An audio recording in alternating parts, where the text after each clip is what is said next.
Maaf Ustaz, saya agak kalau ingat itu saya kalau ingat dosa saya ampun.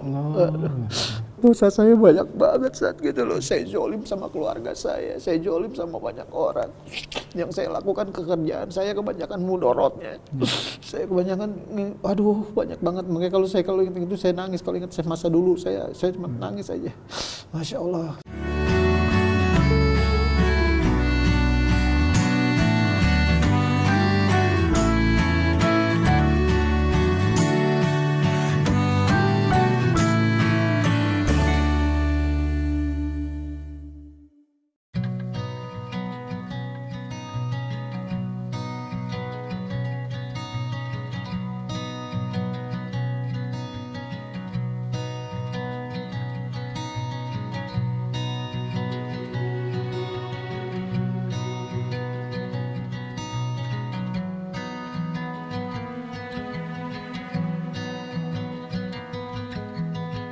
A'udzubillahi minasyaitonirrajim. Bismillahirrahmanirrahim. Innal hamdalillah la haula wala quwwata illa billah. Shalatu wassalamu ala Rasulillah wa ala alihi washabbihi wa mawala. Asyhadu an la ilaha illallah wahdahu la syarikalah wa asyhadu anna Muhammadan abduhu wa rasuluhu la nabiyya ba'da. Alhamdulillah, sebelumnya salam para malaikat kepada para penghuni surga. Assalamualaikum warahmatullahi wabarakatuh. Alhamdulillah, readers kumparan dimanapun ya antum berada, alhamdulillah kembali lagi bersama saya Erik Yusuf dalam acara Selebriti Hijrah. Dan di samping saya ini kita sudah tentu tidak asing lagi ya. Kalau di tahun-tahun 90-an itu kita sering dengar yang namanya Super Bejo ya. Ini ada aktornya itu Edwin Jody. Nah, sekarang saya ditemani oleh ini Mas Jody Didi Sumantri Super Bejo. Alhamdulillah. Assalamualaikum. Waalaikumsalam. Apa kabar? Alhamdulillah nih. Alhamdulillah. Kalau sekarang sama Mas Jody ini jari harumnya itu udah lain. Sudah sunnah ya. Udah nyunah harumnya.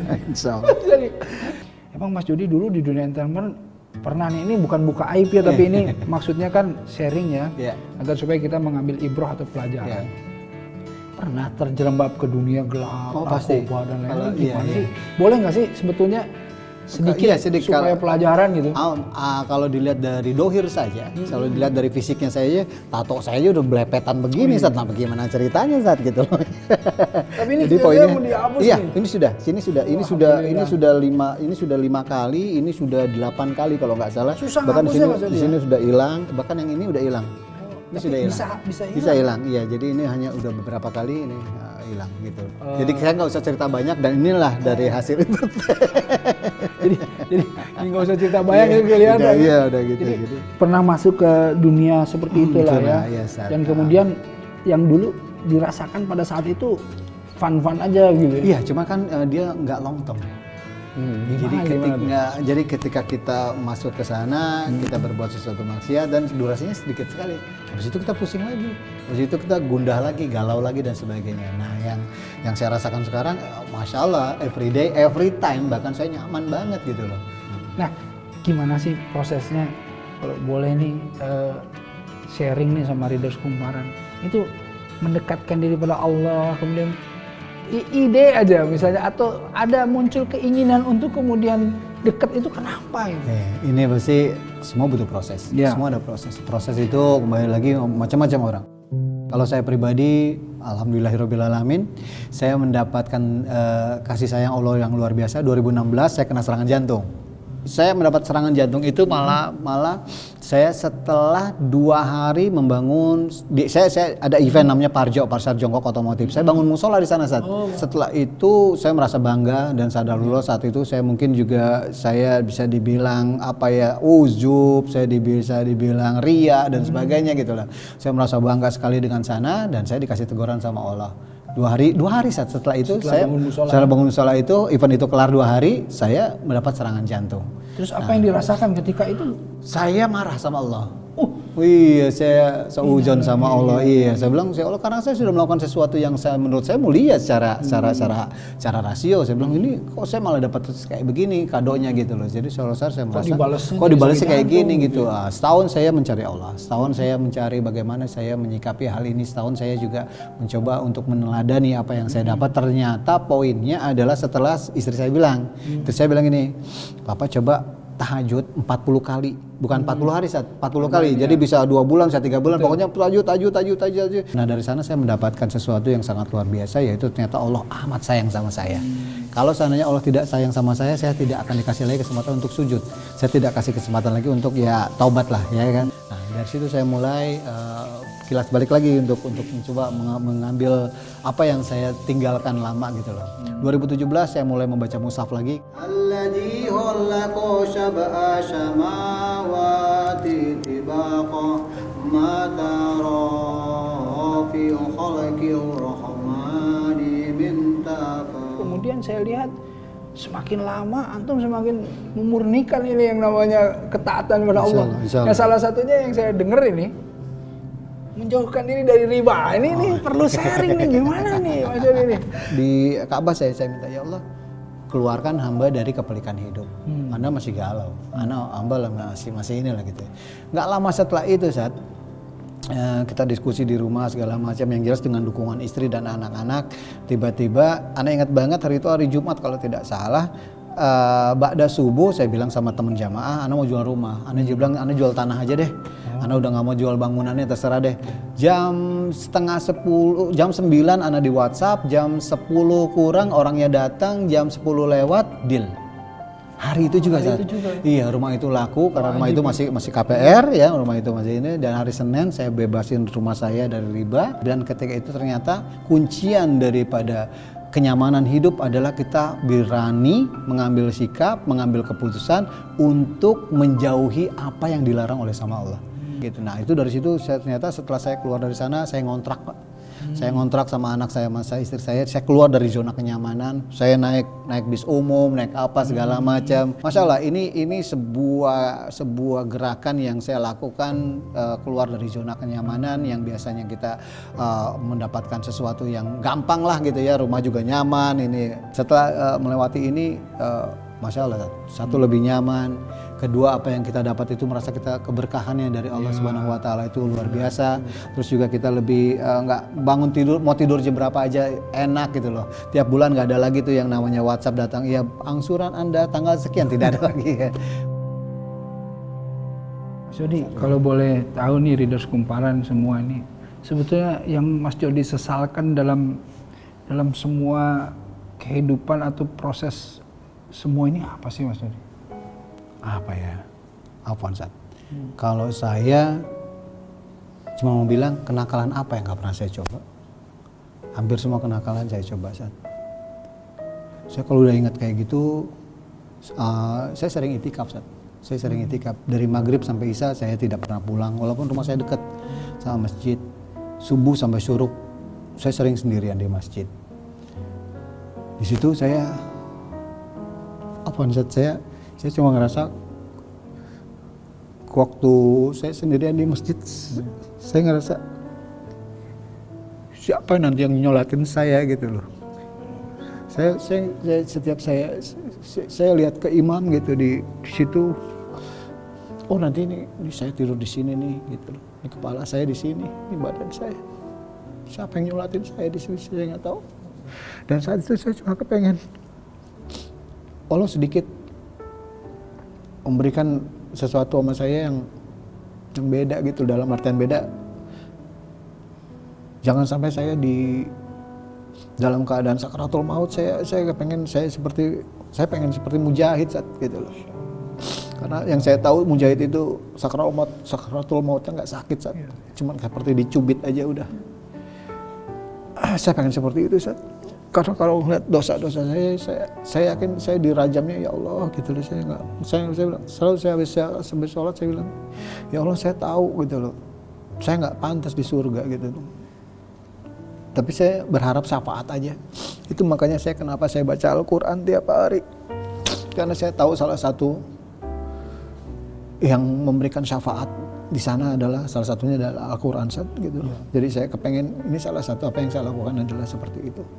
Jadi yang membuat saya kepengen supaya bisa dapat keringanan lah istilahnya Ustaz gitu loh. Saya mencari ridho Allah aja lah Ustaz. Apapun yang saya lakukan saya mencoba qanaah aja. Dulu saya selalu kalau ada apa-apa saya bilang kenapa begini, kenapa begitu gitu loh. Kalau sekarang saya coba, oh ini maunya Allah seperti ini, ketetapan Allah seperti ini. Jadi yang saya kepengen adalah sebelum saya pergi, sebelum saya ninggalin dunia ini gitu loh. Ada kebaikan yang saya bisa menjadi ibroh ya, saya bisa mengasih buat semuanya bahwa nggak ada kesempatan untuk bertobat lah, kasarnya seperti itu. Dan contoh tato aja kan ada yang bilang saya udah nggak usah dihapus lagi, nggak usah dibakar lagi, kan tiap ini kan dilaser saat habis dilaser saya 2 hari saya meriang, 3 hari saya meriang saat gitu. Saya sekarang saya ngerasa kalau di neraka lebih sakit lagi saat. Tapi saya nggak peduli. Saya bilang ya Allah gitu loh. Oh, di sini aja saya udah disiksa tapi nggak apa-apa. Saya cuma kepengen apa yang saya rasakan ini adalah saya punya niatan ya Allah, saya pengen di hadapanmu tuh punya apa biar saya pengen bersih gitu loh. Saya cuma nyari ridho Allah itu aja intinya, nggak ada lagi saya mau ngapa-ngapain gitu loh. Maaf Ustaz, saya agak kalau ingat ini kalau ingat dosa saya ampun. Kalau ingat dosa saya banyak banget saat gitu loh. Saya zolim sama keluarga saya zolim sama banyak orang. Yang saya lakukan pekerjaan saya kebanyakan mudorotnya. Saya kebanyakan, aduh banyak banget. Makanya kalau ingat itu saya nangis. Kalau ingat saya masa dulu saya cuma nangis aja. Masya Allah, saya cuma diampuni gak ya sama Allah, tapi saya terus minta ampun sama Allah. Ya kita doakan semua nih Ridhos Kumparan juga agar supaya Mas Jody, kita semuanya punya giroh terus, semangat, kekuatan untuk melakukan kebaikan. Tidak ada lagi yang kita inginkan kecuali ya tadi ridho Allah. Nggak ada orang yang bisa masuk ke dalam jannah, ke dalam surga itu dengan amalannya, bahkan Rasulullah SAW. Tetapi karena apa? Karena rahmat Allah, karena ampunan Allah, karena magfirah Allah. Mas Jody insya Allah ya. Nah saya terakhir nih Mas Jody, sekarang nih kesibukannya apa aja sih Mas Jody, biar nanti Ridhos Kumparan nih kalau mau silaturahim sama Jody ini di mana, nanti mau ketemu di mana, ingin Masya Allah, ngobrol lebih banyak, sharing lebih banyak di mana, kesibukannya apa aja sekarang? Saya banyak dipanggil sama teman-teman. Sekarang nih kajian kan lagi banyak saat saya disuruh jadi mereka untuk sharing hijrah ya seperti inilah saat kita cerita aja. Dulu ketika kita mulai berhijrah ya kita akan dijauhi teman-teman, kita akan dijolimi segala macam, dan terakhir adalah ya itu tadi masalah ekonomi. Makanya ada beberapa teman-teman saya yang tanya ke saya gitu, Jod, saya mau dong gue hijrah gitu. Awal yang saya lontarkan ke dia adalah satu, lu siap miskin nggak gitu loh. Karena ini yang pertama diuji ya sama Allah adalah masalah ekonomi. Jadi yang jelas hijrah itu bukan seberapa cepat kita melangkah, tapi seberapa kuat kita bertahan. Nah, jadi kan udah masuk ke usia ini ya, hampir 50 emas ya. usia emas ya. Mas. Nah, kira-kira harapannya nih usia sekarang nih apa nih Mas Jody nih untuk saya di usia sekarang? Nah kalau ngomong usia saya ini saat ampun, Ana pokoknya tiap hari hanya berpikir bahwa hari ini Ana terakhir ketemu antum. Masya Allah. Hari ini Ana ketemu terakhir dengan semuanya. Ana hari ini ketika Ana bangun tidur ya Allah, Ana dikasih kesempatan lagi untuk sujud nih gitu loh. Jadi setiap hari yang saya pikirkan adalah masalah bagaimana saya cara dipanggil, karena saya pengen dipanggil dalam keadaan membaca Al-Quran, saya pengen dipanggil dalam keadaan sujud. Kalau harapan saya ke depan bahwa saya tetap di istiqomah. Saya nggak mau, saya tolong doakan saya istiqomah gitu loh. Saya tetap seperti ini, saya tidak mau berubah, saya tetap mau ke masjid, saya tetap nggak terlena dengan yang lain, walaupun yang namanya ujian itu banyak banget gitu loh. Dan yang paling penting lagi adalah kedepannya saya pengen menularkan apa yang saya ya seperti ini saya ingin menularkan kepada teman-teman yang mau hijrah. Pokoknya jangan takut miskin ketika antum yakin sama Allah Subhanahu Wa Taala yang menjamin keseluruhannya.